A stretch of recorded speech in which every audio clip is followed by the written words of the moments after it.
இந்த மத்தியான விலைக்காக உமக்கு நன்றி செலுத்துறோம் ஆண்டவரே. நீ நல்லவரும் வல்லவரும் போதுமானவராய் இருக்கிறபடியால் உமக்கு ஸ்தோத்திரம். அந்த தவிர நீ விழுந்து போன கூடாரங்களை மறுபடியும் நீர் ஆண்டவரை எடுப்பித்து கட்டி ஆண்டவரை குறைகளை எல்லாவற்றையும் நிவர்த்தி செய்து செம்மையான ஆண்டவரை செம்மையாய் நடத்துகிற போல தேவரே உமக்கு நன்றி செலுத்துறோம் ஆண்டவரே.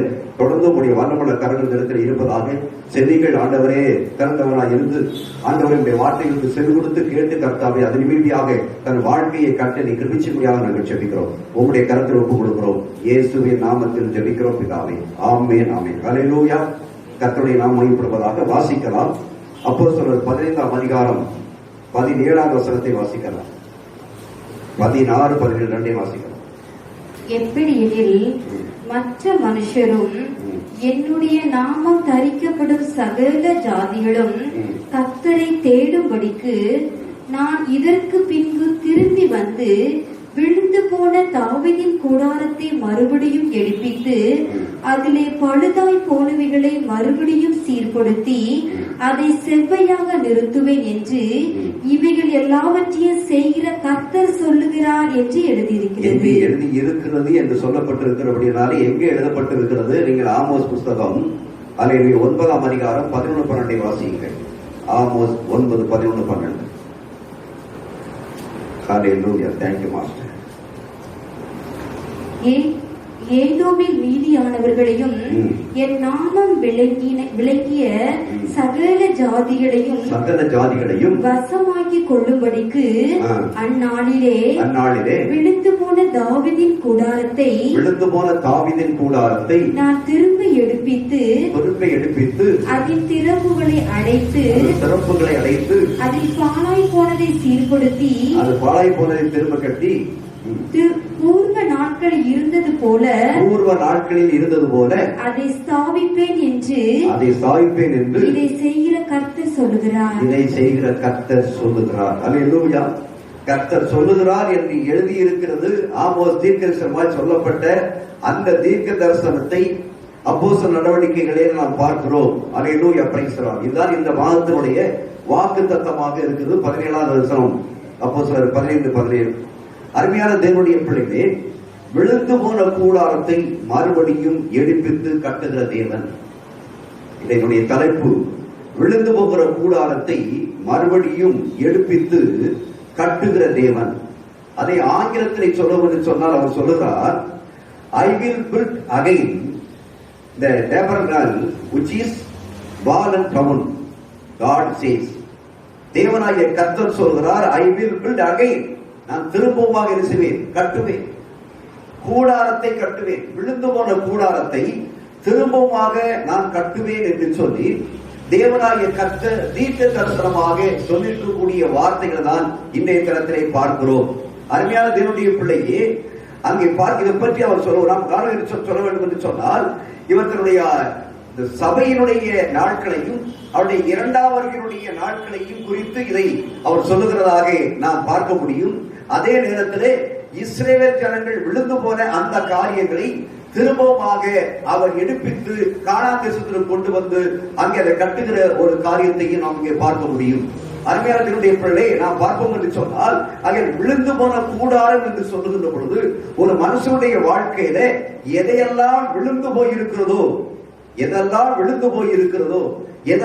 நஷ்டமாய் போயிருக்கிறதோ, எதையெல்லாம் நாம் பெற்றுக்கொள்ள முடியாமல் இருக்கிறோமோ, எதையெல்லாம் சாதிக்க முடியாமல் இருக்கிறோமோ, எதெல்லாம் நம்முடைய வாழ்க்கையிலே இந்த காரியங்கள் நடைபெறவில்லையே, எடுக்கக்கூடிய முயற்சிகள் எல்லாமே விழுந்து போய் கிடக்கிறதே என்று சொல்லி நான் என்ன செய்வது என்று சொல்லி பலவிதமான சிந்தனைகளிலே மனதிலே பலவிதமான பாரத்தோடு கண்ணீரோடு வேதனையோடு இருக்கின்ற வேளையிலே தேவனாகிய கர்த்தர் இந்த மாதத்தினுடைய இந்த ஆரம்ப ஆராதனையை உங்களை பார்த்து சொல்லுகிறார், சபையை பார்த்து சொல்லுகிறார், அவருடைய நாமம் தரிக்கப்பட்ட ஜனங்களை பார்த்து சொல்லுகிறார், நீ விழுந்து போய் எதிலே விழுந்து போய் கிடக்கின்றாயோ, எதிலே உன்னுடைய கூடாரம் விழுந்திருக்கின்றதோ, எதிலே ஒரு வாழ்க்கை விழுந்து போய் கிடக்கிறதோ, எதிலே ஒரு காரியம் விழுந்து போய் கிடக்கிறதோ, அதை திரும்பமாக என்ன செய்ய போகிறேன்? அதை கட்டப் போகிறேன் என்று சொல்லுகிறார். அல்லேலூயா. திரும்பமாக அதை கட்டி எழுப்ப போகிறேன் என்று சொல்லுகிறார். ஆமே என்று சொல்லுகிறவன் ஆமே என்று சொல்லுகிறவர்கள் வாக்குத்தத்தத்தை சோதரித்துக் கொள்வார்கள். அல்லேலூயா. அருமையான தேவனுடைய தேவனுடைய வார்த்தை கர்த்தர் சொல்லி இருக்கிறார். என்ன சொல்லி இருக்கிறார்? விழுந்து போனவைகளை நான் திரும்ப முயற்சிவேன், கட்டப் போகிறேன் என்று சொல்லுகிறார். அதில் அருமையான நாம் பார்த்தோம் என்று சொன்னால், ஏன் அவர் கட்டுகிறவராய் கட்ட வேண்டும் என்று சொன்னால், நாம் எல்லாம் அவருடைய சொந்த ஜனங்களாக இருக்கிறோம்.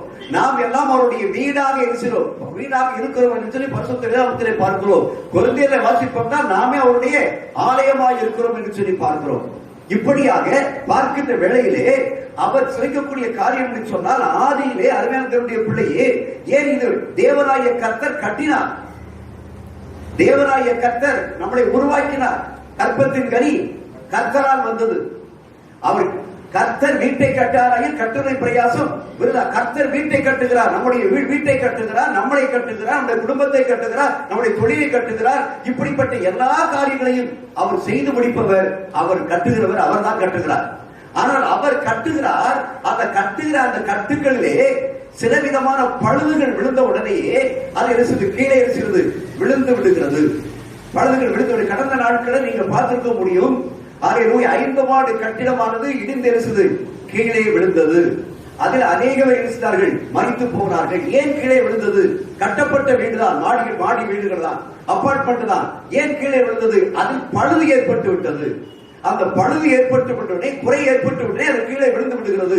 அதனால இன்னைக்கு நம்முடைய வாழ்க்கையிலும் கூட தேவன் நம்மளை கட்டி எழுப்பி இருக்கிறார்.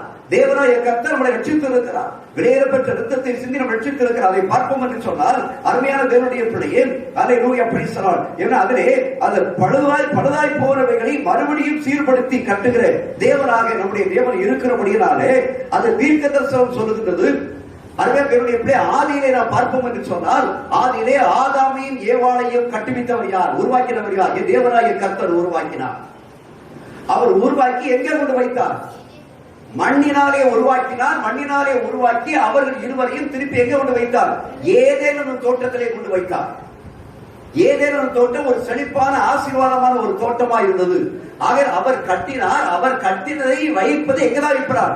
செழிப்பான இடத்தில் தான் வைப்பார், ஆசீர்வாதமான இடத்தில் தான் வைப்பார். ஆனால் அந்த ஆசீர்வாதமான இடத்திலே வைத்த அந்த ஆதாமும் ஏவாளும் விழுந்து போனார்கள். எதிலே விழுந்து போனார்கள்? பாவத்திலே விழுந்து போனார்கள். ஏன் பாவத்திலே விழுந்தார்கள்? தேவனுடைய கட்டளை கீழ்ப்படியவில்லை, தேவனுடைய வார்த்தைக்கு கேட்கவில்லை. அது நிமித்தமாக அவர்களுடைய தேவன் கட்டுவித்த அந்த வாழ்க்கையானது இப்பொழுது ஏதோ தோட்டத்தை விட்டு தேவனாகிய கர்த்தர் அவரை எங்கே செய்கிறார்? வெளியே விரட்டுகிறதை பார்க்கிறோம்.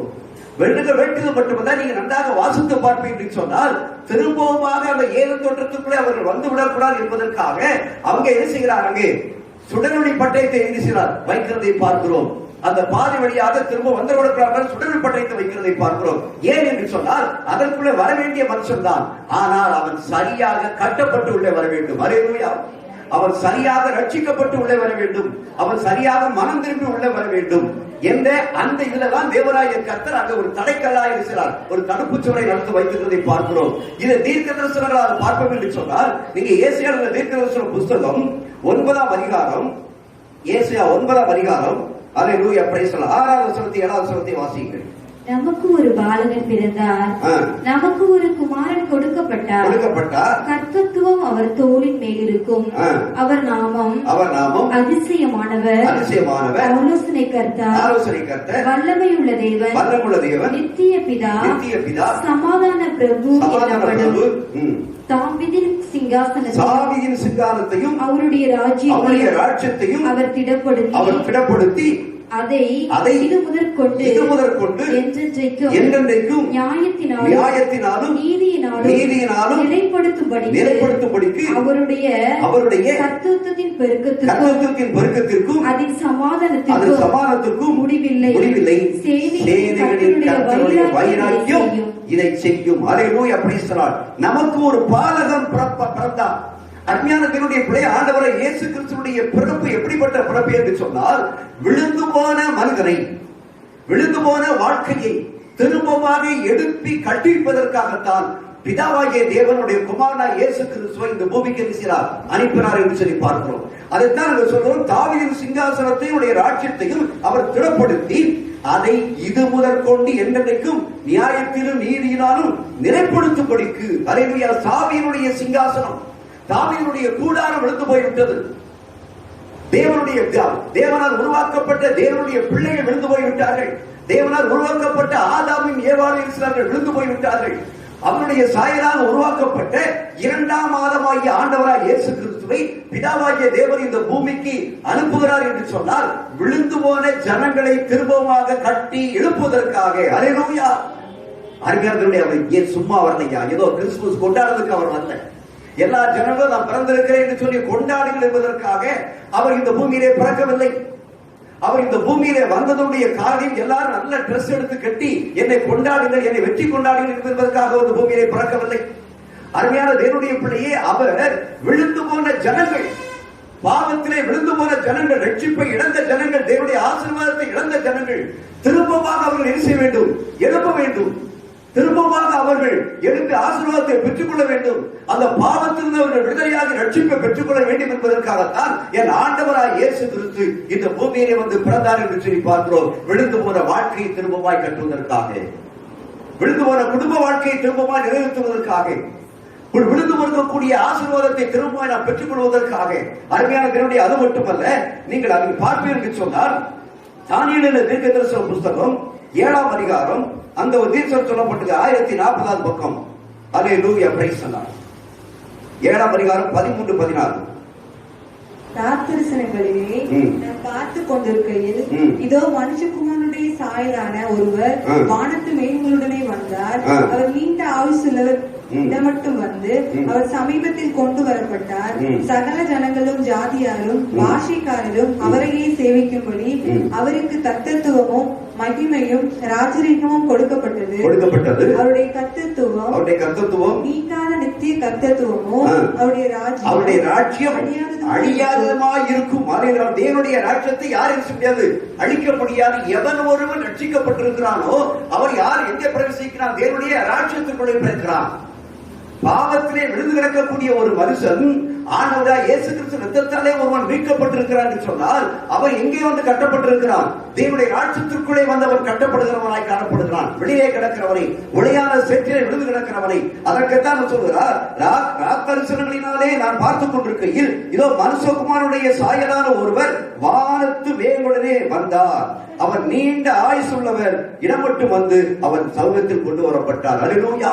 அருமையான தேவனுடைய பிள்ளை, வானத்திலிருந்து பரலோக ராஜ்யத்திலிருந்து பிதாவுடைய செல்ல பிள்ளை இருந்த ஆண்டவராய் இயேசு கிறிஸ்து இந்த பூமிக்கு வந்ததனுடைய ஒரு நோக்கமே என்ன என்று சொன்னால் நம்மளை உயிர்ப்பிப்பதற்காக, நம்மளை கட்டுவதற்காக, நம்மளை எழுப்பி நிப்பாட்டுவதற்காக வந்தார் என்று சொல்லி அந்த தீர்க்க தரிசனத்தை பார்க்கிறோம். அடுத்து நீங்கள் வாசிக்க வேண்டாம், வீட்டில் படித்துக் கொள்ளுங்கள். ஓசியா 3ஆம் அதிகாரம் 4வது வசனம் 5வது வசனத்திலே நீங்கள் இந்த தீர்க்க தரிசன வார்த்தைகளை பார்க்க முடியும். ஓசியா 3ஆம் அதிகாரம் 4வது அதிகாரத்திலும் அருமையான தேவனுடைய பிள்ளையே, இந்த இயேசுவை குறித்து சொல்லப்பட்ட தீர்க்க தரிசன வாசனைகளை தான் புதிய ஏற்பாட்டிலே நாம் பார்க்கிறோம். அல்லேலூயா.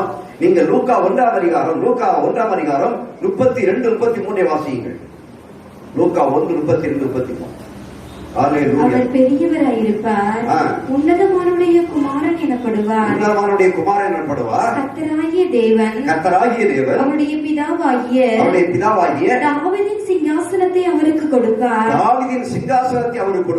அவர் யாக்கோபின் குடும்பத்தார் என்றென்றைக்கும் அரசாளுவார். அவருடைய ராஜ்யத்துக்கு முடிவே இருக்கிறது. ஹல்லேலூயா.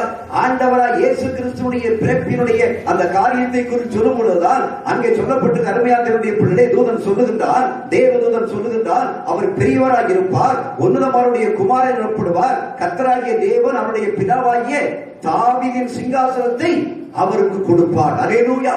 தாவீதின் சிங்காசனத்தை ஏன் கொடுக்கிறார்? விழுந்து போன தாவீதினுடைய கூடாரத்தை திரும்பமாக எடுத்து கட்டுவதற்காக, விழுந்து போன இஸ்ரவேல் ஜனங்களை திரும்பமாக எடுத்து நிறுத்துவதற்காக, பூமியிலே பாவத்தை செய்து மரித்து போய் கிடக்கக்கூடிய இந்த ஜனங்களுடைய விலையேறப்பட்ட ரத்தத்தினாலே மீண்டும் எடுத்து கட்டுவதற்காக என் தேவனாய கர்த்தர் அந்த தாவீதின் சிங்காசனத்திலே கொண்டு வந்து ஆண்டவராய் இயேசு கிறிஸ்துவை நிறுத்துவதை பார்க்கிறோம். Hallelujah, praise the Lord. அப்போ நன்றாக தெரிந்து கொள்ள வேண்டும், ஏதோ பண்டிகை கொண்டாடுவதற்காக இயேசு இந்த பூமியிலே பிறக்கவில்லை. நான் பாவத்திலே விழுந்து போனேன், தேவனாகிய கர்த்தர் கர்ப்பத்தின் கனியிலே என்னை உருவாக்கினார். ஆனால் நான் பாவத்திலே விழுந்து போனேன். பாவத்திலே விழுந்து போனதுனாலே இப்பொழுது என் கூடாரம் இருக்கிறது, அழிந்து விட்டது.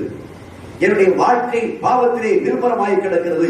இதை எடுத்து கட்டுவதற்காகத்தான், இதை என்னை தூக்கி எடுத்து அவருடைய மார்பிலே வைப்பதற்காகத்தான், அவர் தூக்கி மார்பிலே வைத்து என்னை ஆசீர்வதிப்பதற்காகத்தான் அந்த இயேசு கிறிஸ்து பூமிக்கு வந்தார் என்பதை நாம் உணர்ந்து கொள்ள வேண்டும். அல்லேலூயா. அப்ப இயேசு கிறிஸ்து வந்தனுடைய நோக்கம் என்ன? நம்முடைய வாழ்க்கையை திரும்பமாக எடுத்து கட்டுவதற்காக. அல்லேலூயா. நம்முடைய ஆசீர்வாதத்தை, இழந்து போன ஆசீர்வாதத்தை திரும்பவும் நமக்கு தருவதற்காக அந்த தேவனாகிய கர்த்தர் இந்த காரியத்தை நம்ம செய்தார் என்று சொல்லி பார்க்கிறோம். இதைத்தான் நீங்க வெளிப்படுத்தல் 11:15 வாசியுங்கள். வெளிப்படுத்தல் 11:15. ஏழாம் தூதன் எக்காலம் ஊதினான். ஏழாம் தூதன், எல்லாரும் ஏழாம் தூதன் எக்காலம் ஊதினான். அப்பொழுது உலகத்தின் ராஜ்யங்கள் நம்முடைய கர்த்தருக்கும் அவருடைய கிறிஸ்துவுக்கும் உரிய ராஜ்யங்களாயின. அவர் சதா காலங்களிலும் ராஜ்யபாரம் பண்ணுவார் என்னும் கெம்பீர சத்தங்கள் வானத்தில் உண்டாகி அப்பொழுது கெம்பீர சத்தம் என்னது? வானத்தில் உண்டாகிறது. ஆண்டவராய் இயேசு கிறிஸ்துவுடைய இரண்டாம் வருகையை வெளிப்படுத்தும்படியாகத்தான் தேவனாகிய கர்த்தர் தீர்க்கதரிசனங்களை பார்க்கிறோம். ஏன் ஆண்டவருடைய இரண்டாம் வருகை ஏன் வர வேண்டும்? இரண்டாம் வருகை ஏன் வர வேண்டும் சொல்லுங்க. இரண்டாம் வருகை திரும்பவுமாக நம்மளை திருப்பி என்கிறார், கட்டி பெங்க கொண்டு போகிறார். பரலோகத்துக்கு மரித்தவர்களை, கிறிஸ்துவுக்குள் மரித்தவர்களை உயிரோடு எழுப்பி அவர் பரலோகத்துக்கு கொண்டு போய் வச்சு நம்மளை அழகு பார்க்க விரும்புகின்றார். அல்லேலூயா. அவர் இரண்டாவது வர வேண்டிய வர அவசியம் இல்லை. முதல்ல வந்துட்டாரு, பாவியை ரட்சிப்பதற்காக இந்த பூமிக்கு வந்துட்டாரு. ஆனால் மரித்து போனதுக்கு அப்புறம் திரும்பவும் வருகிறார் என்று சொன்னால், அவர் வந்ததுக்கு அப்புறமும் திருப்பி ஜனங்கள் பாவத்திலே விழுந்து கிடக்கிறார்கள். ஆகிய பாவத்திலே விழுந்து கிடக்கக்கூடிய ஜனங்களை பரலோகத்துக்கு கொண்டு போக முடியாது. யாரெல்லாம் அவருடைய நாமம் தரிக்கப்பட்டவர்களாய் கிறிஸ்துவுக்குள் மரித்து இருக்கிறார்களோ அந்த மரித்து இருக்கிறவரை திரும்பமாக கட்டி உயிர்ப்பித்து கொண்டு வந்து திருப்பி அவரோடு கூட வைத்து செல்ல பிள்ளையாக நம்மளை பார்ப்பது விரும்புகின்றார். அல்லேலூயா. கரங்களை தட்டி கர்த்தரை சோதரிப்போம். என் தேவனாகிய கர்த்தர் நம்மளை கட்டுகிற தேவன் அப்படியே விட்டுட்டு போறது. ஒரு நேரம் உங்களை சந்தித்தவர் திரும்ப உங்களை விடவே மாட்டார். அவர் பின்தொடர்ந்து கொண்டே வருவார். எதுவரைக்கும்? திரும்பி பார்க்கிற வரைக்கும் திரும்பி கொண்டு வருவார். திரும்பி பார்க்காமல் போறார். ஆனா பழைய ஏற்பாட்டில் பார்க்கிறோம், லோத்தினுடைய மனைவி திரும்பி பார்த்தால், எதை திரும்பி பார்த்தால்? பாவத்தை திரும்பி பார்த்தால், ஐஸ்வர்யத்தை திரும்பி பார்த்தால், செழிப்பை திரும்பி பார்த்தால், உப்புத்தூராக மாறிவிட்டாள். ஆனால் நாம் யாரை பார்க்கிறோம்? உயிர்ப்பிக்கிற கட்டுகிற இயேசுவை திரும்பமாக உயிர்ப்பித்து பார்க்கின்ற பொழுது அவர் தன்பக்கமாக எடுத்துக்கொண்டு திரும்பமாக நம்மை நிலைநிறுத்த விரும்புகின்றார். அல்லேலூயா. அருமையான தேவனுடைய பிள்ளையே, அந்த ஆசீர்வாதத்தை பெற்றுக் கொள்வதற்கான தேவனாகிய கர்த்தர் கொண்டு போய் சொல்லியிருக்கிறார். நீங்க லூக்கா 2ஆம் அதிகாரம் 25ஆம் வசனத்தை வாசியுங்கள். லூக்கா 2:25. அப்பொழுது சிமியோன் என்று பெயர் கொண்ட ஒரு மனுஷன் எருசலேமில் இருந்தான். அவன் நீதியும் தேவபக்தி உள்ளவனாயிருந்தான். இஸ்ரவேலின் ஆறுதல் வர காத்திருக்கிறவனாய் இருந்தான். போதும். இஸ்ரவேலின் ஆறுதல் வர காத்திருக்கிறவனாய் இருந்தான். யாரு? சிமியோன். இந்த சிமியோன் என்பவன் காத்திருக்கின்றான். அவனை குறித்து சொல்லப்பட்டிருக்கிறது, அவன் பேர்ந்த மனுஷன் எருசலேமில் இருந்தான். அவன் நீதியும் தேவபக்தியுமாய் உள்ளவனும் இஸ்ரவேலில் வர காத்திருக்கிறவனாய் இருந்தான். இஸ்ரவேலிலே ஆறுதலை கொண்டு வருகிறவர் யார்? ஆண்டவராகிய இயேசு கிறிஸ்து. இஸ்ரவேல் ஜனங்களுடைய கூடாரங்கள் எல்லாம், வாழ்க்கையெல்லாம் சின்ன பின்னமாக ஒன்றுமில்லாமல் போய்விட்டது. இப்பொழுது திரும்பி வந்து இஸ்ரவேல் ஜனங்களை ஏச வேண்டும், திரும்பமாக கட்ட வேண்டும். அப்படி இஸ்ரவேல் ஜனங்கள் அங்கே ஆறுதல் இல்லாமல், ஒன்றுமில்லாமல், புலம்பலினாலே பாவத்தை செய்து வெறித்து குடித்து விட்டு சின்ன பின்னமாக தள்ளப்பட்டவர்களாய் காணப்படக்கூடிய அந்த நேரத்தில் தான் அந்த சிமியோனுக்கு தேவனாகிய கர்த்தர் வெளிப்படுத்தின அந்த காரியத்தை அவன் சொல்லுகின்றான். அல்லேலூயா. இஸ்ரவேலிலே ஆறுதல் வர காத்திருக்கிறவனாயும் இருந்தான். அவர் மேலில் பரிசுத்த ஆவி இருந்தார். அல்லேலூயா. அருமையான தேவனுடைய பரிசுத்த ஆவியானவர் யார் மீது இருக்கிறாரோ அவர் வரப்போகிற காரியங்களை வெளிப்படுத்திக் கொண்டே இருப்பார். கரகத்தை கர்த்தர் சொல்லிப்போம். அதான் பரிசுத்த ஆவியுடைய அபிஷேகத்தை பெற்றுக் கொள்ள வேண்டும், பரிசுத்த ஆவியுடைய அடையாளத்தை பெற்றுக் கொள்ள வேண்டும், பரிசுத்தனுடைய அபிஷேகத்தை அடையாளத்தை பெற்றுக் கொள்ள வேண்டும் என்று சொன்னால் வரக்கூடிய காரியங்களை பரிசுத்த ஆவியானவர் முன்னேறி சென்றவர், தெரிவிக்கிறவர். அந்த சிமியோன் மீது பரிசுத்த ஆவியானவர் இருந்தபடியால் இஸ்ரவேலிலே ஆறுதல் செய்வதற்காக ஒருவர் வர இருக்கின்றார், அதற்காக காத்திருக்கின்றார். தொடர்ந்து நீங்கள் அதை வாசிப்பீர் என்று சொன்னார். வாசிங்க. கர்த்தருடைய கிறிஸ்துவை நீ காணும் முன்னே மரணமடைய மாட்டாய். 30 வாசிப்போம். புறஜாதிகளுக்கு பிரகாசிக்கிற ஒளியாகவும் உம்முடைய ஜனமாகிய இஸ்ரவேலுக்கு மகிமையாகவும் தேவரீர் சகல ஜனங்களுக்கு முன்பாக ஆயத்தம் பண்ணின உம்முடைய ரட்சியத்தை என் கண்கள் கண்டது. அல்லேலூயா. எவ்வளவு சந்தோஷப்படுகிறான் பாருங்க. அவருடைய சந்தோஷம் எப்படி இருக்குது? இயேசுவை பார்த்தோன்னே சந்தோஷம் எப்படி இருக்குது? இஸ்ரவேலுக்கு ஒரு ஆறுதல் வந்து விட்டது. அது மட்டுமல்ல, அவன் சொல்லுகின்றான், உம்முடைய ரட்சணியத்தை என் கண்கள் கண்டது. தேவனின் சகல ஜனங்களுக்கு முன்பாக ஆயத்தப்படின புறஜாதிகளுக்கு பிரகாசிக்கிற ஒளியாக. அப்போ அந்த இயேசு அவன் பார்க்கும் போது அவருக்குள்ளே காணப்படக்கூடிய ஒரு சந்தோஷம் இருந்தது. ஆகிய புறஜாதிகளுக்கு எப்படி வந்துவிட்டார்? ஒளியாக வந்து விட்டார். இஸ்ரவேல் ஜனங்கள் எப்படி வந்து விட்டார்? ஆறுதலாக வந்து விட்டார்.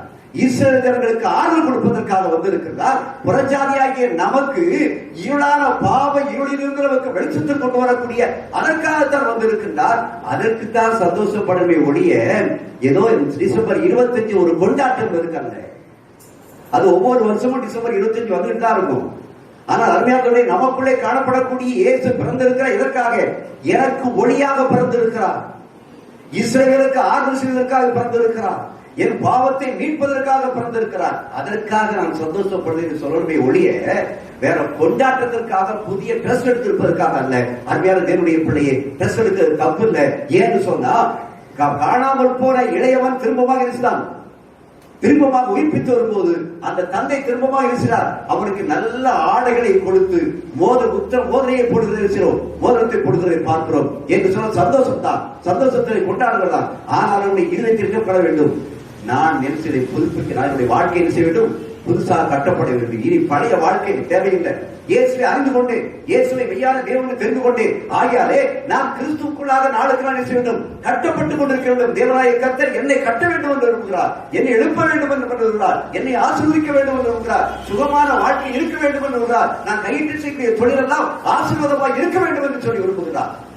அதற்காகத்தான் கர்த்தர் எனக்காக இருக்கிறார், பிறந்திருக்கிறார். எனக்கு மீட்பு, பாவத்திற்கு ஒரு விடுதலை என்று சொல்லும்படியாக. அருமையான தேவனுடைய பிள்ளையே, அந்த நீங்க அந்த லூக்கா 2ஆம் அதிகாரத்துல அதை இப்ப வாசித்தோம் 28 இருந்து 32 வரைக்கும் 32 வாசித்தோம். உங்களுடைய ரட்சணியத்தின் கண்கள் கண்டது.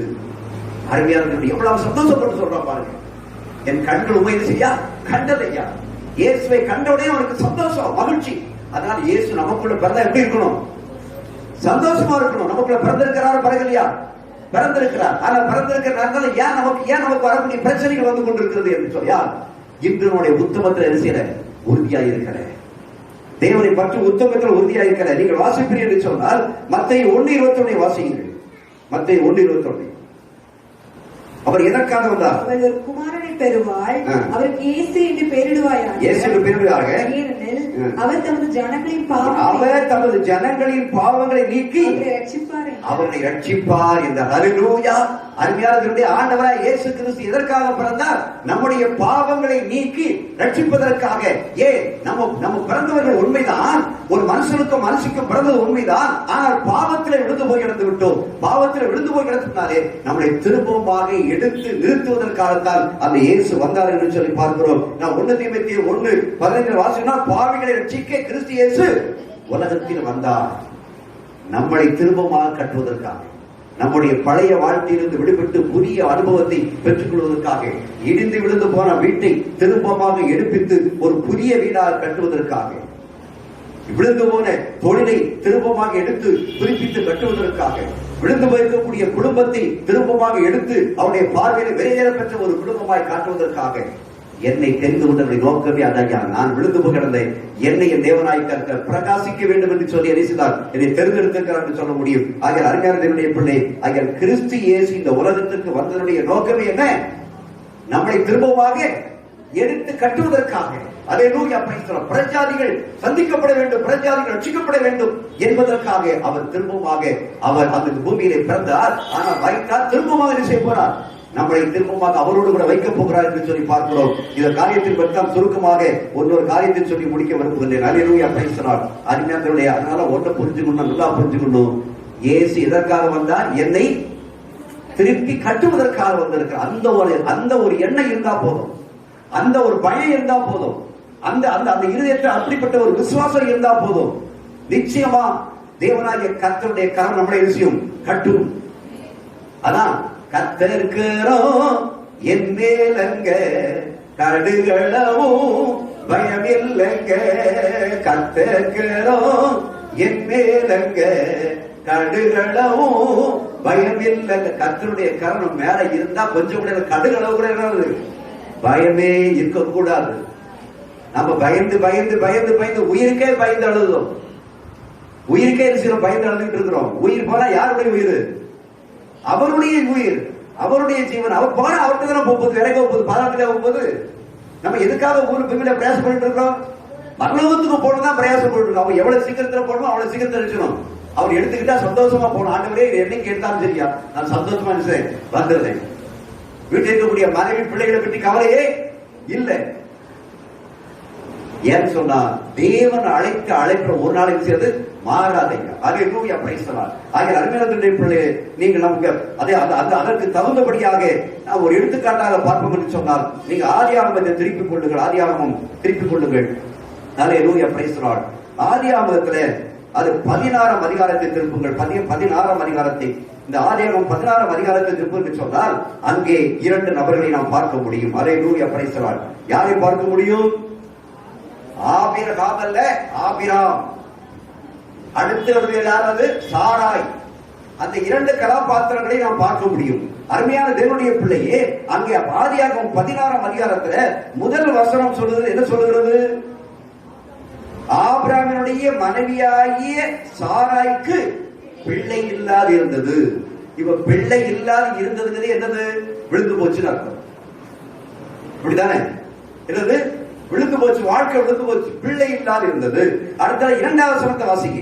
சாராய் ஆபிரகாமை நோக்கி நான் பிள்ளை பெறாதபடிக்கு கர்த்தர் என் கற்பத்தை அடைத்திருக்கிறார். போதும். சாராய் சொல்லுகிறார், ஆபிரகாமை நோக்கி கணவனை பார்த்து சொல்கிறார், நான் பிள்ளை பெறாதபடிக்கு கர்த்தர் என் கற்பத்தை அடைத்திருக்கிறார். இந்த 2 காரியங்களை வைத்து பார்ப்போம் என்று சொன்னால் சாராய் ஆபிரகாமுடைய வாழ்க்கை எனது கூடாரம் விழுந்து போய்விட்டது. கூடாரம் விழுந்து போய்விட்டது. அவருடைய வாழ்க்கையிலே இனி எதிர்கால வாழ்க்கையிலே சந்ததிகள் எரிச முடியாது, பார்க்க முடியாது. கட்டப்பட்டிருக்கக்கூடிய மனக்கண்களாலே அவர்கள் கற்றிருப்பார்கள், மனக்கண்களால் யோசித்திருப்பார்கள். நானும் ஒரு ஆண் திருமணம் முடித்து விட்டேன், ஒரு பெண்ணை திருமணம் முடித்து விட்டேன். இந்த ஒரு ஆண் பெண்ணை திருமணம் முடித்ததனாலே நாங்கள் 2 பேரும் பிள்ளைகளை எரிசுவோம், பெற்றுக்கொள்வோம். எந்த பிள்ளைகள்? பக்தி வைராக்கியம் உள்ள பிள்ளைகள், தேவனுக்கு பிரியமான பிள்ளைகளை பெற்றுக்கொள்வோம் என்று சொல்லி அவர்கள் பல வழிகளிலும் திருமணத்திற்கு முன்பே கனவு கொண்டிருக்கிறார். கணவனும் மனைவியும் ஒரு ஆணும் பெண்ணும் ஏற்ற துணையாக தீர்மானம் பண்ணுவதற்கு முன்பாகவே அவள் பெண்ணானவள் அவருடைய வாழ்க்கையிலே நாம் எப்படியெல்லாம் இருக்க வேண்டும், எத்தனை பிள்ளைகளை பெற்றுக்கொள்ள வேண்டும், நம்முடைய பிள்ளைகள் எப்படி வளர வேண்டும் என்று சொல்லி அவள் கற்பனையில மூழ்கி இருப்பாள். அதே போல ஆண் என்ன செய்திருப்பாள், எத்தனை பிள்ளைகளை பெற்றுக்கொள்ள வேண்டும், எப்படியெல்லாம் தன்னுடைய பிள்ளைகளை வளர்க்க வேண்டும், எப்படியெல்லாம் படிக்க வேண்டும் என்று சொல்லி ஒரு கற்பனை கொண்டிருப்பார்கள். ஆனால் இங்கே பார்க்கிறோம், இவர்களுடைய வாழ்க்கையில் அவள் மலடி கர்த்தர் கற்பத்தை அடைத்திருந்தார். இது மட்டுமல்ல, அருமையான பிள்ளை உங்க சொல்லிக் கொள்ள விரும்புகிறேன் என்று சொன்னால், இந்த ஆபிரகாம் இருக்கிறானே, இந்த ஆபிரகாம் என்பவர் பழைய வாழ்க்கையில் இருக்கின்றார். இவன் இப்பொழுது வாழ்க்கையிலே விழுந்து போய் கிடக்கிற ஒரு குடாரமாய் காணப்படுகிறது. ஆனால் நீங்கள் இப்பொழுது 17வது அதிகாரத்தை திருப்புங்கள். நீங்கள் 17வது அதிகாரத்தை திருப்பு என்று சொன்னால் அந்த 17ஆம் அதிகாரத்துல அருமையான தேவனுடைய பிள்ளை முதல் வசனத்தை வாசிங்க. ஆபிரகாம் 99 வயதான போது கர்த்தர் ஆபிரகாமுக்கு தரிசனமாகி நான் சர்வ வல்லமையுள்ள தேவன், நீ எனக்கு முன்பாக நடந்து கொண்டு உத்தமனாயிரு. நான் உனக்கும் எனக்கும் நடுவாக என் உடன்படிக்கை ஏற்படுத்தி உன்னை மிகவும் திரளாய் பெருக பண்ணுவேன். எந்த நேரத்துல ஒண்ணும் இல்லைன்னு சொல்லி விழுந்து போய் ஒரு காரியமே நடக்காதக்கூடிய அவ மலடியா இருக்கிறா, கற்பு அடைக்கப்பட்டிருக்கிறது. இவன் வயது சென்றவளா இருக்கிறா, அவளும் வயது சென்றவளா இருக்கிறாங்க. அவருடைய வாழ்க்கை முடிந்து விட்டது. இனி நம்முடைய வாழ்க்கையில பிள்ளை பேர இல்லை என்ற ஒரு சூழ்நிலையில தேவனாகிய கர்த்தர் சொல்லுகிறார், அருமையானவர்களே, கர்த்தர் ஆபிரகாமுக்கு தரிசனமாகி நான் சர்வ வல்லமையுள்ள தேவன். அல்லேலூயா. அவர் சொல்றார், ஒன்றும் எல்லா கூடாரம் இடிந்து விட்டது, வாழ்க்கையிலே இனி பிள்ளை பெறுவதற்கு சான்ஸ் இல்லை. இப்படிப்பட்ட இந்த சூழ்நிலைகள் இருக்கும் போது தேவனாகிய கர்த்தர் யாருக்கு தரிசனமாகிறார்? ஆபிரகாமுக்கு தரிசனமாகிறார். ஆபிரகாம் அல்ல, ஆபிரகாமுக்கு தரிசனமாகிறார். ஆபிரகாமுக்கு தரிசனமாகி சொல்லுகின்றார், நான் எப்படிப்பட்டவன்? சர்வ வல்லமையுள்ள தேவன். அல்லேலூயா. சர்வ வல்லமையுள்ள தேவன் என்ன அர்த்தம்? என்னாலே எதையும் செய்ய முடியும், சாதிக்க முடியும், செய்ய முடியும்.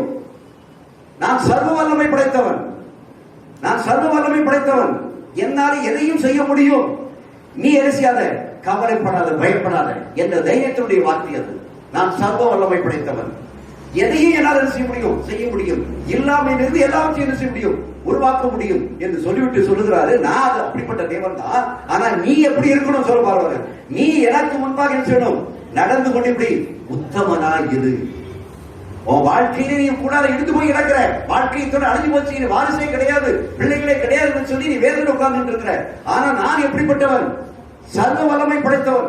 நான் சர்வவல்லமை படைத்தவனான நான் உனக்கு இந்த காரியங்கள் எல்லாம் செய்யணும்னு சொன்னா நீ எனக்கு முன்பாக எப்படி நடக்கணும், உத்தமனா நட. அல்லேலூயா. அருமையான தேவனுடைய பிள்ளையே, தேவனாகிய கர்த்தர் ஒவ்வொருவரையும் பார்த்து சொல்றாரு, இங்க பிள்ளை மட்டுமல்ல, உன்னுடைய வாழ்க்கையில எது நடக்க வேண்டும் என்று சொல்லி தீர்மானத்தோடு இருக்கிறாயோ, உன்னுடைய தொழிலே நீ எப்படி இருக்க வேண்டும் என்று தீர்மானத்தோட இருக்கிறாயோ, உன்னுடைய குடும்பம் எப்படி இருக்க வேண்டும் என்று தீர்மானத்தோடு இருக்கிறதோ, உன்னுடைய வீடு எப்படி கட்டப்பட வேண்டும், குடும்பம் எப்படி கட்டப்பட வேண்டும் சொல்லி தீர்மானத்தோடு இருக்கிறாயோ, அந்த தீர்மானத்தின்படி இப்பொழுது ஒண்ணுமே இல்ல, கையில ஒண்ணுமே இல்ல. காலங்கள் கடந்து போய்விட்டது, திருமண வாழ்க்கை நடத்த முடியவில்லை, ஒன்று செய்ய முடியவில்லை, எல்லாவற்றையும் எல்லா நாட்கள் முடிந்து போய்விட்டது, இனி என்ன செய்ய போகிறோம் என்று தவித்துக் கொண்டு இருக்கிறாய் தேவனுடைய பிள்ளையே. கர்த்தராய் தேவனாய கர்த்தர் உன்னை பார்த்து சொல்லுகிறார், நான் சர்வ வல்லமை உள்ள தேவன். அல்லேலூயா. நான் சர்வ தேவன். ஆனால் நீ எனக்கு முன்பாக செய்யணும், உத்தமனாய் நட. எனக்கு முன்பாக நீ உத்தமனாய் நடந்தால் நான் உனக்கு சர்வ உள்ள தேவன் என்பதை வெளிப்படுத்தி காண்பிப்பேன். நீ எனக்கு எப்படி இருக்க வேண்டும், உத்தமனா நடக்க வேண்டும், உண்மையுள்ளவனா நடக்க வேண்டும். பேச்சிலே, செயலிலே, கிரியிலே, எல்லாவற்றிலும் கூட எனக்கு முன்பாக நீ உத்தமனா நடந்தான்னு சொன்னால் நான் உனக்கு சர்வ தேவனாக இருப்பேன். அப்படி இல்லை என்று சொன்னால் என்னால் உனக்கு ஒண்ணுமே செய்ய முடியாது. அதான் அர்த்தம். அது சொல்லல அருமையான பிள்ளையே, அப்படி சென்று சொன்னால் உன்னை நான் மிகவும் திரளாய் பெருக பண்ணுவேன். அல்லேலூயா. தேவனாகிய கர்த்தர் சொல்கிறார், சந்ததியை திரளாய் பெருக சொல்றார். நான் சொல்கிறேன், ஒரு சந்ததியை மட்டுமல்ல, நீ கையிட்டு செய்யக்கூடிய எல்லா காரியங்களும் என் தேவனாகிய கர்த்தர் திரளாய் பெருகப்படுகிற தேவன். அவர் சர்வவல்லமை தேவனையா. அல்லேலூயா. எதை எடுத்தாலும் நீ கையிட்டு தெரியும் எல்லாரும் திரளாய் பெருகப்பட வேண்டும் என்றால் நீ தேவனுக்கு முன்பாக உண்மையும் உத்தமனாய் நடப்பாய் என்று சொன்னார். என் தேவனாகிய கர்த்தர் சர்வவல்லமை தேவன் என்பதை உனக்கு முன்பாக நிரூபித்து அறிவிப்பார், காட்டுவார். அதைத்தான் இன்றைக்கு தேவனாகிய கர்த்தர் எதிர்பார்த்துக் கொண்டிருக்கிறார். திரும்பவும் உன்னுடைய பிசினஸை, உன்னுடைய தொழிலை, உன்னுடைய குடும்பத்தை, உன்னுடைய காரியங்களை எல்லாத்தையும் திரும்ப இருக்கிறேன் கட்டுவதற்கு நான் ஆயத்தமா இருக்கிறேன். நீ ஆயத்தமா இருக்கிறாயா? அவர் கேட்கிறார். நான் ஆயத்தமா இருக்கிறேன், நீ ஆயத்தமா இருக்கிறாயா? உன் வாழ்க்கை எப்படி இருக்கிறது? எனக்கு முன்பாக நீ எப்படி நடந்து கொண்டிருக்கிறாய்? எனக்கு முன்பாக நீ என்ன செய்து கொண்டிருக்கிறாய்? எனக்கு முன்பாக நீ உத்தமனாய் நடந்து காட்டு, நான் சர்வவல்ல தேவன் என்பதை உனக்கு நிரூபித்து காட்டுகிறேன் என்று சொல்லுகிறார். அருமையான தேவனுடைய பிள்ளையே, அல்லேலூயா, பிரைஸ் தி லார்ட். அது மட்டுமல்ல, அருமையான தேவனுடைய அங்கே பார்க்கிறோம், அந்த 17ஆம் அதிகாரத்துல இன்னொரு காரியம் சொல்லப்பட்டிருக்கின்றது. அல்லேலூயா, பிரைஸ் தி லார்ட். அதிகாரம் 17 5வது வசனத்தை வாசிங்க. இனி உன் பேர் ஆபிராம் எனப்படாமல் நான் உன்னை திரளான ஜாதிகளுக்கு தகப்பனாக ஏற்படுத்தினபடியால் பெயர் ஆபிரகாம் எனப்படும். அல்லேலூயா. தேவனாகிய கர்த்தர் ஆபிரகாமை தெரிந்து கொண்டு இப்பொழுது என்ன செய்தார்? ஆபிரகாமை கட்ட ஆரம்பிக்கின்றார். அல்லேலூயா. ஆபிரகாமை திரும்பமாக எழுப்ப ஆரம்பிக்கின்றார். ஆபிரகாமுடைய வயது சொன்னாலும் கூட அவருடைய சரீரத்திலே ஒரு வாலிப பருவத்தை உண்டாக்க அவர் ஆரம்பிக்கின்றார். ஏன் என்று சொன்னால் இதுவரைக்கும் நீ ஆபிரகாமா இருந்த, ஆனா இப்பொழுது எதா மாறுகிறாய்? ஆபிரகாமா மாறுகிறாய் என்று சொல்லி யாரை பெயர் கொடுக்கிறார்? தேவனே பெயர் கொடுக்கிறார். இதாங்க கட்டுகிற ஆரம்பம். ஆபிரகாமுடைய வாழ்க்கையில அவன் ஆபிரகாமா இருக்கிற வரையில அவருக்கு என்ன இல்லை? குழந்தை இல்லை, வயது சென்றவராய் இருந்தான். ஆனா என்னைக்கு தேவனாகிய கர்த்தர் சர்வவல்லமை தேவன் எனக்கு ரொம்ப உத்தமனா நடை என்று சொன்னாரோ அதற்கு உட்பட அவனை பார்த்து சொல்லுகின்றார், நீ இனி என்ன சொல்ல? பழைய மனுஷன் அல்ல. உன்னுடைய சரீரம் பழைய சரீரம் அல்ல. உன்னுடைய தொழில் பழைய தொழில் அல்ல. உன்னுடைய எதிர்கால வாழ்க்கை பழைய நடந்த சம்பவங்கள் பழைய சம்பவங்கள் அல்ல. பழைய சம்பவங்கள் எல்லாம் ஒளிந்து போய்விட்டது. இப்பொழுது நான் திரும்பமாக உன்னை என்ன செய்கிறேன்? உயிர்ப்பிக்க போகிறேன், கட்டப் போகிறேன், உன்னுடைய வாழ்க்கையை நிலைநிறுத்த போகிறேன் என்று சொல்லி இனி ஆபிரகாம் அல்ல, உன் பேர் எப்படி மாறப்போகுது? ஆபிரகாமாக மாறப்போகிறது. ஆபிரகாம் என்று சொன்னாலே அங்க சொல்லப்பட்டிருக்கிறது எனது தகப்பன். ஜாதிகளுக்கு திரளான ஜாதிகளுக்கு தகப்பன். அவர் பேர் கொடுக்கும் போதே என் தேவனாகிய கர்த்தர் ஒரு பெரிய மாற்றத்தை கொண்டு வருவதை பார்க்கிறோம். அவர் பெயர் கொடுக்கின்ற பொழுதே ஒரு பெரிய ஆசீர்வாதத்தை கொண்டு வருவதை பார்க்கிறோம். அவர் பெயர் கொடுக்கின்ற பொழுதே எதற்காக இவன் ஏங்கி நிற்கின்றானோ அந்த ஏக்கத்தை தீர்ப்பதற்கான ஒரு பெரிய ஒரு காரியத்தை நீ ஜாதிகளுக்கு தகப்பனாய் இருப்பாய். என் தேவனாகிய கர்த்தர் உன்னை என்னையும் பார்த்து அப்படிதான் இருக்கிற பெயர் மாற்றத்தினால, ஏதோ ஒரு இருக்கக்கூடிய பெயர் மாற்றத்தினால ஆசீர்வாதம் அல்ல, இருக்கக்கூடிய சிவகாமியானவள் சாராள் என்று மாறுவதனால ஆசீர்வாதம் அல்ல. அப்படி பெயர் மாற்றம் கொடுக்கும் போது உன்னுடைய வாழ்க்கை புற வேண்டும், மாறுகிற ஒரு வாழ்க்கையா இருக்க வேண்டும். அப்படி இல்லாம பெயருக்கு மட்டும் கொடுத்து பழைய வாழ்க்கையிலிருந்து ஒரு பிரயோஜனமும் கிடையாது. பெயர் மாற்றம் இருக்கும் என்று சொன்னால் உன்னுடைய வாழ்க்கையில ஒரு பெரிய நிச்சயமாக பெரிய மாற்றம் என்ன செய்ய வேண்டும், ஏற்பட வேண்டும். உள்ளத்திலே ஒரு பெரிய மாற்றம் ஏற்பட வேண்டும். ஒரு வாழ்க்கையில ஒரு பெரிய மாற்றம் வர வேண்டும். என்னைக்கு ஆண்டவராக இயேசு கிறிஸ்துவுக்குள்ளே கால் எடுத்து வைக்கின்றாயோ அன்னைக்கு ஒரு பெரிய மாற்றம் உனக்கு வந்திருக்க வேண்டும். ஏன்னு சொன்னால், நான் ஆபிரகாமின் தேவன், ஈசாக்கின் தேவன், யாக்கோபின் தேவன், நான் ஆபிரகாமை விசுவாசத்தினுடைய பிள்ளை என்று சொல்லுகிறதே, அந்த சந்ததியில் ஒரு பிள்ளை என்று சொன்னால் நாம் அவனை போல பூமியில் இருக்கிற ஆபிரகாமை ஆசீர்வதித்தது போல அவன் ஆபிரகாமை இருந்தான். ஆபிரகாமாக தேவனாய் கர்த்தர் இருந்தார். அதே அதிகாரத்தில் நாம் பார்க்கிறோம். அருமையான தேவனுடைய பிள்ளைகளே, அதை லூயா பிரைஸ் தி லார்ட். நீங்கள் அதை தொடர்ந்து நீங்கள் வாசிப்பீர்கள் என்று சொன்னால் அந்த 16 வாசிங்க. நான் அவளை ஆசீர்வதித்து அவளாலே உனக்கு ஒரு குமாரனை தருவேன். அவள் வாசிங்க 17 16 அவள் ஜாதிகளுக்கு தாயாகவும் அவளாலே ஜாதிகளின் ராஜாக்கள் உண்டாகவும். வாசிங்க.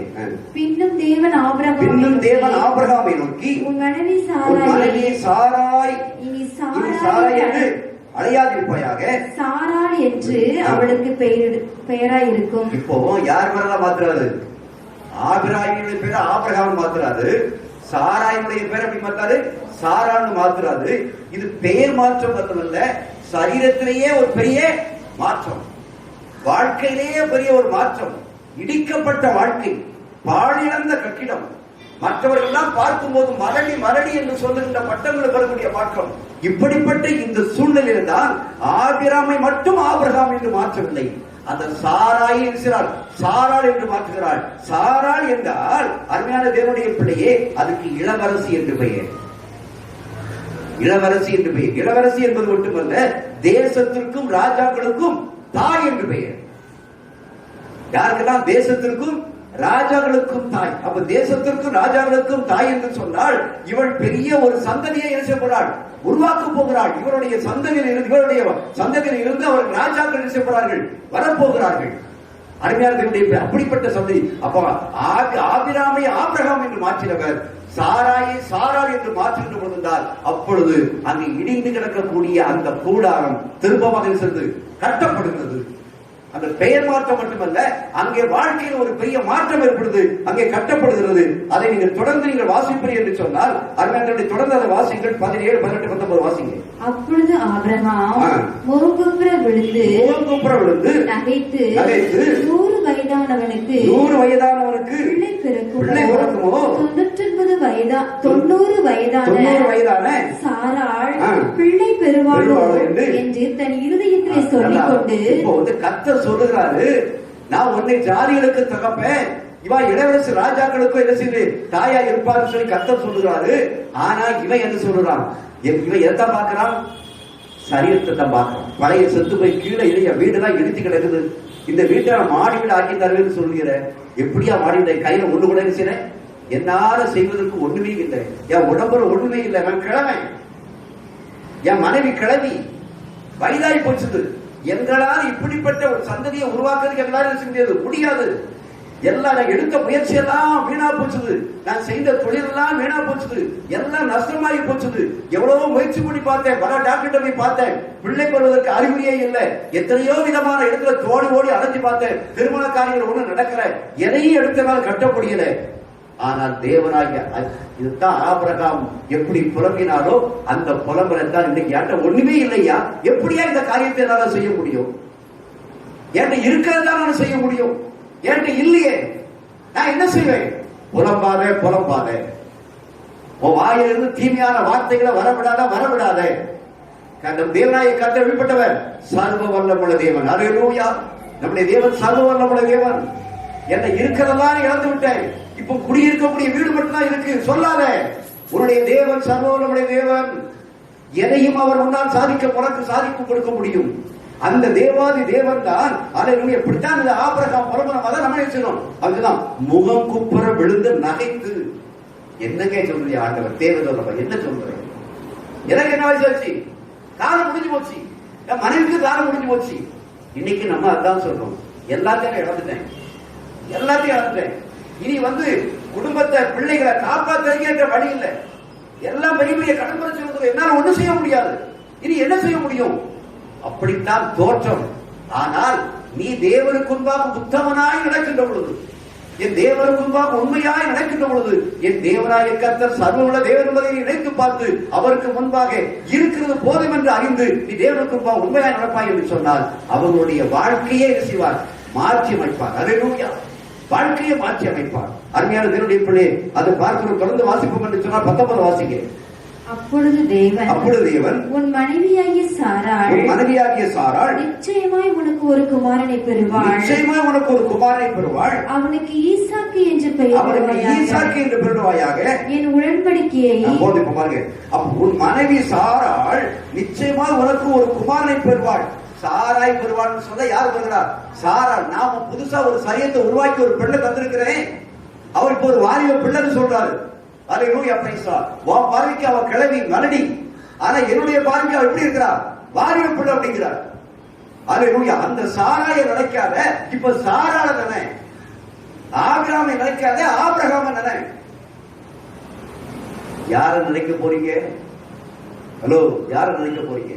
நீங்க உங்களையே நினைச்சிட்டு இருக்க போறீங்களா? உங்க பொருளாதாரத்தையே நினைச்சிட்டு இருக்க போறீங்களா? உங்களுடைய வாழ்க்கையில கஷ்டப்படுறதை நினைச்சிட்டு இருக்க போறீங்களா? இதை மாற்றுகிறவர் ஒருவருக்காரே அவரை நினைக்க போறீங்களா?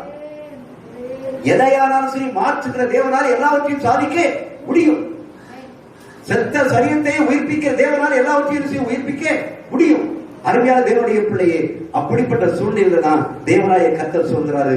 இன்னும் கற்பமே ஆகல, ஆனா தேவனாய கர்த்தர் பேரரசிட்டாரு, கொடுத்துட்டாங்க. அல்லேலூயா. இதான தேவன், அதான் சர்வவல்ல தேவன். ஏன் நீ நம்ப மாட்டேங்கிற? இப்ப நான் பேரே தாரப்பா, ஈசாக்கு கூடிய பேரே தாரேன். ஒரு ஆண் பிள்ளை பேர் ஈசாக்கு. ஈசாக்கு என்றால் அது சொல்லப்பட்டிருக்கிறது லாப்டர் என்று சொல்லப்பட்டிருக்கிறது. ஈசாக்கு என்றது லாப்டர், சிரிப்பு. என்னது? சிரிப்பு. ஏன் சிரிப்பு? ஏன் சிரிப்பு சொல்லுங்க. வயதான நாட்கள்ல ஒரு குமாரனை பெற்றெடுத்திருக்கும் போது எல்லாரும் என்ன செய்வாங்க? யார் சிரிக்கலையா? பரிசுத்த வேதத்துல பார்க்கலையா? நம்ம அருமையான தேவனுடைய பிள்ளையே, அந்த ஈசாக்கு என்றால் லாப்டர் என்று அர்த்தமா? அந்த இப்பொழுது பார்க்கிற அருமையான ஆதியாகமம் 18ஆம் அதிகாரத்தை திருப்புங்க. இதை கொஞ்சம் லேட் ஆகிட்டு இருக்கேன்னு சொன்னா கொஞ்சம் முடியறது. அதுக்கே கொஞ்சம் நேரம் ஆயிடுச்சு. நமக்கு வச்சு முடிச்சு இந்த காரியங்கள் பார்க்கும்போது அல்லேலூயா, பிரைஸ் தி லார்ட். வச்சிருக்க முடிச்சதை நீங்கள் ஆதியாகமம் 18ஆம் அதிகாரம் 9ஆம் வசனத்தை வாசிங்க.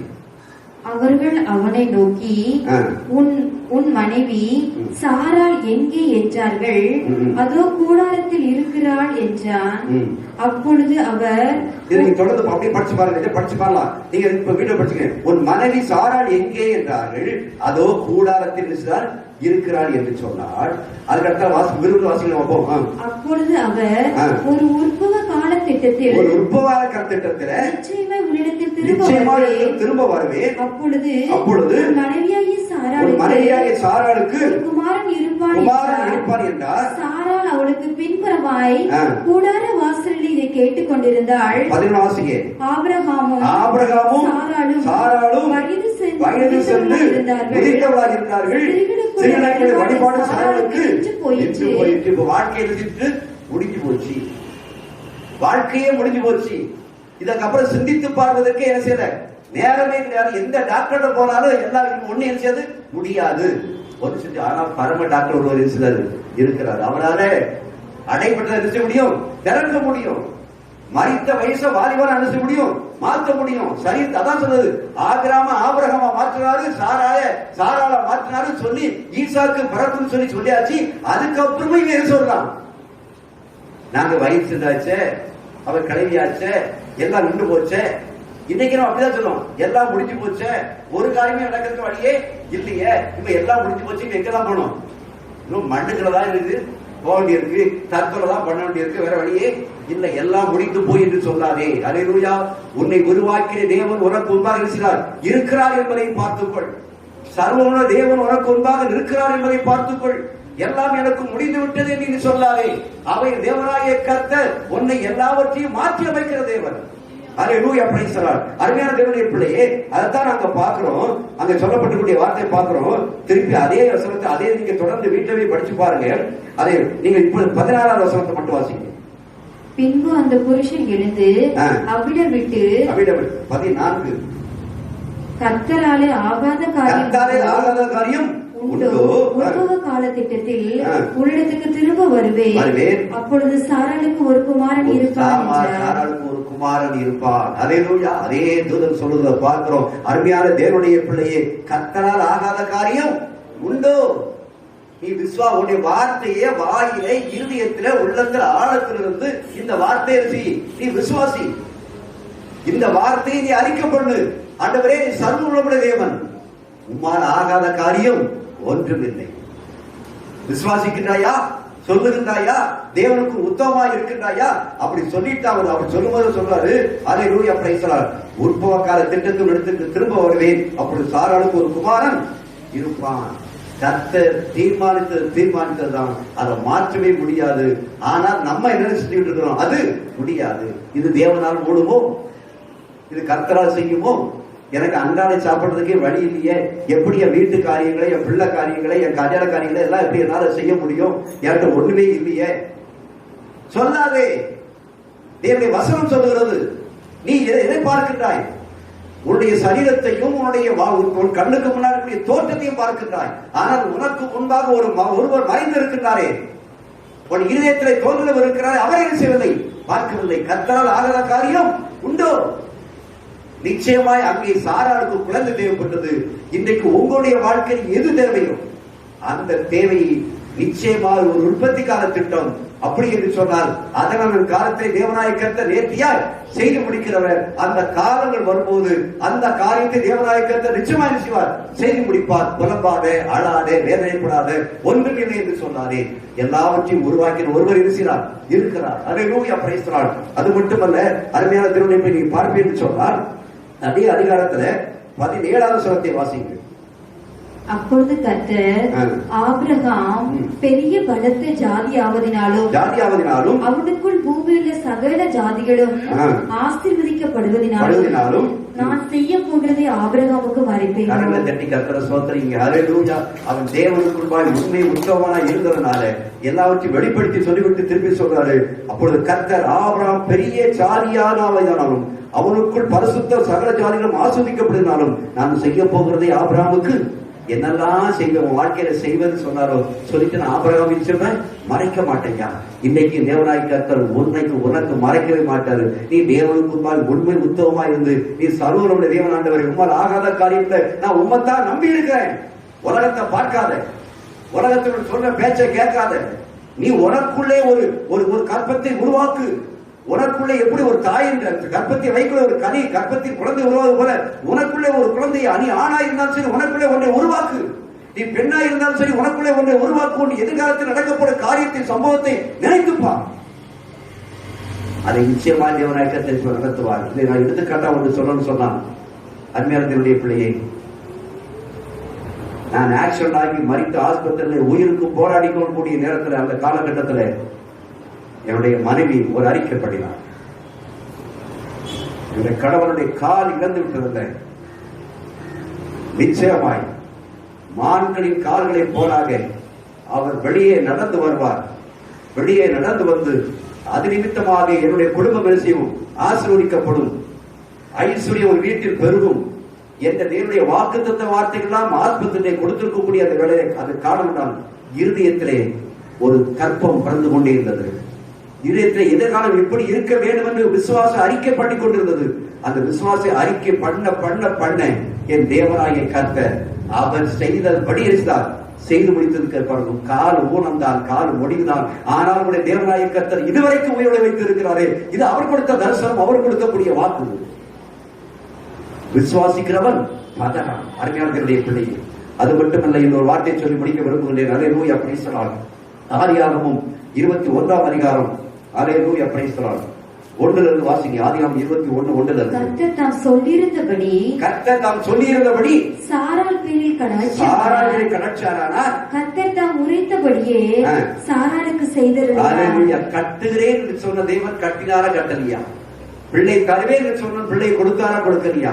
அருமையான தேவனை கட்டுகிற தேவன், விழுந்து போனதை கட்டுகிற தேவன். கற்பம் விழுந்து போய்விட்டது, சாராளுடைய ஆபிரகாமுடைய வாழ்க்கை விழுந்து போய்விட்டது. ஆனால் அதை கட்டுவேன் என்று சொன்னார். நான் சர்வவல்லமையுள்ள தேவன் என்று சொன்னார். குறிப்பிட்ட நாட்களில் 35 காலத்திலே ஒரு குமாரனை பெறுவாய் என்று சொன்னார். ஏன் ஈசாக்கு என்று பெயரிட்டார்? அந்த சொன்னதை செய்து முடித்த தேவன் 21 கட்டி அரிசியா முடித்து விட்டாரையா? பொய் சொல்லவில்லை. உன்னுடைய வாழ்க்கையில் அதான், என்னுடைய வாழ்க்கையில் அதான். அவர் சொன்னதுதான்.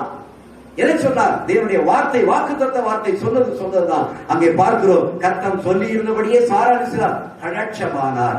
விழுந்து போன கூடாரத்தை எழுப்பி விட்டார்கள். கூடாரம் வெடித்து விட்டது, மண்ணோடு மண்ணாயிட்டது, வெள்ளங்கள் அடித்துக் கொண்டு விட்டது, எல்லாம் ஒன்றுக்கெல்லாம் விட்டது. கடன் பிரச்சனை எல்லாத்தையும் மூடி போட்டு போயிட்டான். ஒன்றுமில்லை, கூடாரம் காலியாகி போயிட்டது. உலகத்துக்கு காரியாகி போயிட்டது. உனக்கு ஒரு புதிய கூடாரத்தை கர்த்தர் வேண்டத்தில் ஆயத்தப்படுத்தி வைத்திருக்கிறார். ஓ மூலமா தான் ஹல்லேலூயா பிரைஸ் தி லார்ட். ஓ மூலமா தான் கர்த்தர் ஆசீர்வதிக்க விரும்புகிறார். உனக்கு அந்த விசுவாசம் எங்க போய்விட்டது? உனக்குடைய அந்த தைரியம் இல்லாமல் ஏறிக்க போய்விட்டது. அருமையான தேவனுடைய பிள்ளையே, நீங்கள் அதில் இருந்து நீங்கள் தொடர்ந்து நீங்கள் வாசிப்பீர்கள் என்று சொன்னால் ஹல்லேலூயா பிரைஸ் தி லார்ட். அங்க நீ தொடர்ந்து நீங்க வீட்டுல போய் வாசித்து பாருங்க. அந்த 6வது வசனத்தை வரைக்கும் 6வது வசனத்தை வாசிங்க. அப்பொழுது சாராள் தேவன் என்னை நகைக்க பண்ணினார். தேவன் என்ன நகைக்க பண்ணினார். ஐயா, சாராள் ஆபிரகாம் அந்த ஈசாக்கு என்ன சொன்ன நகைப்பு, லாப்டர். இப்ப அதே இத இவ சொல்றா பாருங்க. ஹல்லேலூயா பிரைஸ் தி லார்ட். சாராள் தேவன் என்னை நகைக்க பண்ணினார். இதை கேட்கிற யாவரும் என்னோடு கூட நகைப்பாரு. இவ்வளவு வயசானதுக்கு அப்புறம் சாப்பிடுற வயசுல ஒரு குழந்தையை பெற்றெடுத்திருக்கிறான்னு சொல்லி சிரிக்க போறாங்க. அதை இவா சொல்றா. ஆனா தேவனாய கர்த்தர் முதலையே சொல்லிட்டாரு, ஈசாக்கு உருவாக்க முடியும். அவன் பேர் வந்து ஈசாக்கையா. அவன் லாப்டர், நகைக்கிற நகைப்புக்குரியவன்.